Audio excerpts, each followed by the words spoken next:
तुमच्या खिशात 200 रुपये सापडले. अरे वा, 200 रुपये वापस दिलेस. चक्क एवढी इमानदारी. आजच्या जमान्यात तुझ्यासारखी बायको भेटणं म्हणजे खरंच माझं नशीब आहे बरं का.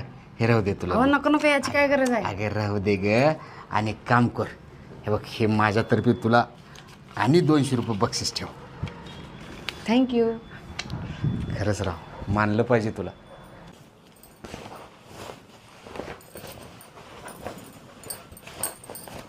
अरे आज तर ह्यांच्या खिशात पैसेच सापडले नाहीत. एक काम करते, आज ह्यांना माझ्याजवळचे पैसे देते, म्हणजे ह्यांनी मला डबल पैसे देतील. अहो आज परत तुमच्या खिशात चक्क 1000 रुपये सापडले. होय का? तेच म्हणाल तर माझे पैसे कुठे गेले. लय वेळ झाला हुडकू लागलो तुम्ही. आणि इकडे पैसे. लय महत्वाचं काम आहे का मला.